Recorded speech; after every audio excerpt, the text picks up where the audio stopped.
financial markets, but they are also having to consider an alternative being offered by House Republicans. Where is all this headed? For the answer, we turn to two members of the House Financial Services Committee, Republican Scott Garrett of New Jersey, Democrat Luis Gutierrez of Illinois. Gentlemen, thanks for joining us here on Bloomberg. And Congressman Garrett, I'd like to begin with you. Yes. Democrats say you and your colleagues are standing in the way of a deal. Are they right? Are we scaring away the deal? Are you standing in the way of a deal? No, not at all. Because first of all, there was no deal as of yesterday. The White House had some meetings, and the other side had some meetings, and there was no deal actually set up. And so all we're doing is stepping in where there's a vacuum. You know, if there really was a deal, the Democrats have the authority and the power right now, as we speak here, to go and put the bill up for a vote. They have 218 members. Pass the bill, send it to the president. He signs it. We're done. Obviously, they haven't done that, so we are stepping in to try to fill that void, fill that vacuum with an alternative idea that we hope we can convince them to come our way on. All right, Congressman Gutierrez, how about this Republican alternative? Is it going anywhere? Are you prepared to back the Paulson plan that was put in place initially? Well, number one, we have worked with the Bush administration. We have worked with Secretary Paulson. Indeed, there have been numerous conversations and negotiations, as have been reported on Bloomberg, for over a week. To say that there's never been a deal, has it ever been consummated? No. But certainly there was an agreement. Yesterday, Mr. Senator McCain suspended his presidential campaign, showed up at the White House, and whatever agreement there had been at that point simply disappeared. Look, we are ready and willing to sit down to make sure this happens. But I think we need to understand fundamentally that if we're going to get this done, we have to set aside our partisan differences. We cannot try to put one party's interest ahead of another party's interest, and we have to put the people's interest first. We're ready and willing to do that. We were ready and willing to do it yesterday, this morning, and for as long as it takes in order to make sure that our financial markets have the kind of security and have the kind of reliance and confidence in them that the American people can move forward and this economy can be strengthened. I'm ready and willing to sit down. Having said that, we have made enormous changes from the first proposal that the Bush administration first brought forward. I mean, we have oversight now. Very importantly, people are going to be able to possibly get under the weight of bad mortgages so they can stay in their homes and not foreclose and not default on those homes. We think those things are good things. Let me follow up on that, because my sense is from talking to people on the Hill, what's the sort of correspondence you're getting from your constituents? It sounds like a lot of Americans don't favor this bailout plan. Maybe they should side with Congressman Garrett on this. Well, here's what I have to say about that. Both Republicans and Democrats are going to have to come together. This is not a Democratic-Republican issue. This is an American issue. This is an issue that the American public is confronting. It's, you know, I get a call. Guy says, hey, my 401k, Congressman, there's less money in it. Had to sell my house last year for less than I could have gotten the year before. The fact is that this is having terrible consequences on the American public. Look, we have to be very cautious and make sure that we take leadership issues in order to guarantee the liquidity of our markets. It's very, very important to the American economy.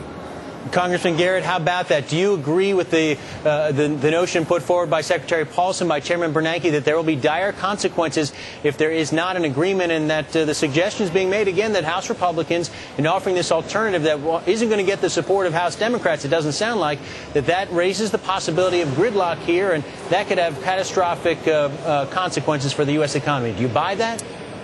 Well, I buy the fact that there is a problem out there. My district is a little different than other districts because not only do I have Main Street USA in my district, I have also Wall Street in my district. And as much as so many people in my district do work on Wall Street, I've been in talking to them daily on an hourly basis. So I realize the problem that credit is seizing up on Wall Street, not only here in the United States, but around the world.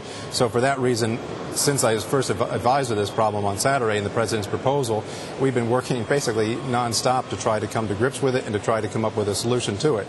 I wish that there was an agreement that was on the table when we came back on Monday or Tuesday and we had a vote on it, up or down, one way or the other. That didn't happen. If there was a deal, I'm not sure why it wasn't posted then by the Speaker and it would be over with by now, by Friday. Obviously, there was not that agreement. with or without Senator McCain, quite honestly, there. And again, that's why we're saying maybe we can work with the administration and with the Democrat leadership to say, here is slightly a variation or a different idea to go down, to do the same thing, to open up, get liquidity back in the market, to give the sense of security that the market is looking for, to give a backstop to the marketplace by having the federal government step in and be the underwriter of these mortgage-backed securities so that we can actually get a floor, get a price. Yes. Congressman Garrett, it's been suggested that Secretary Paulson considered that option initially and rejected it. Do you? What's your take on that? Yeah, he made that in passing at one of the meetings. He didn't really go in detail as to why that was, and we would like to flesh that out a little bit more because we think that from an economist's viewpoint that it can actually work. If I could just look, there are negotiations. The negotiations have been going on very, very well in order to reach an agreement. Again, you're going to get 218 votes. There aren't 218 votes in the Democratic caucus. There aren't 218 votes in the Republican caucus. The fact is that we're going to have to come together in a bipartisan fashion.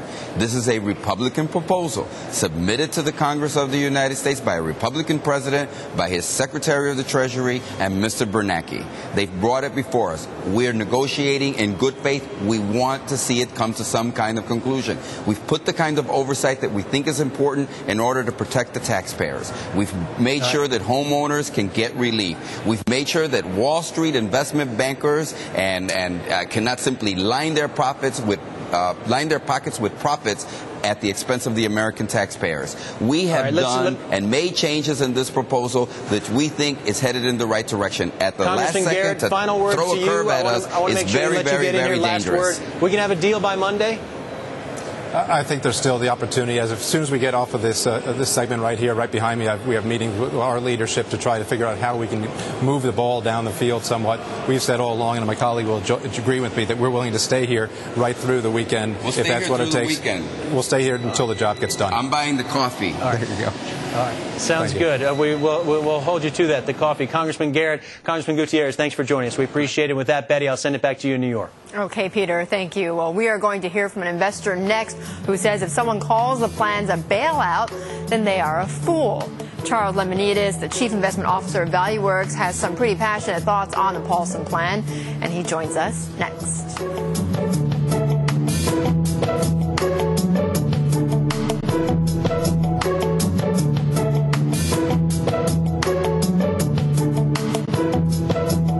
Tune in for breaking market updates every 10 minutes only on Bloomberg Radio, 1130 AM in New York and nationwide on Sirius and XM satellite radio.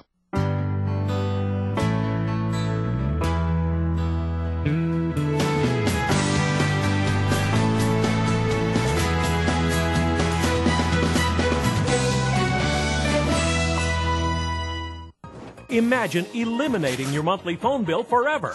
How much could you save? We're talking about big savings right here. We're talking about $100, $200, $300 a year. Did I get your attention? Let me keep going. How about $400, $500 a year? How about $600 a year? How about $700, $800, $900, maybe $1,000 a year? That's what the Magic Jack can do for you. They've taken the jack out of the wall. They've moved it over so you can plug that jack into your computer and then plugging in any telephone, corded, cordless, any kind of telephone at all, you are now hooked up to the most powerful digital telephone network in the world, the Internet. And all your calls are free. A $69.95 value. You will get the Magic Jack for only $39.95. We're going to give you that first year of free local and long-distance calling. And we're going to give you a free phone number for life, free caller ID, free voicemail, free three-way calling, even free directory assistance. Listen to this. You can't pay for it today. No. We're going to send it out to you to try for 30 full days. If you are not totally in love with the Magic Jack, you send it back. You owe nothing because we didn't charge you a penny in the first place to send it out. We'll even cover the postage to return it. PC Magazine Editor's Choice. Magic Jack's call quality is amazing. It's almost too good to be true. Everybody should try it. Stay on the phone lines. If you get a busy signal, call back. If you're on hold, wait. If we're sold out, get a reservation. Fire your phone company. We'll see you next time.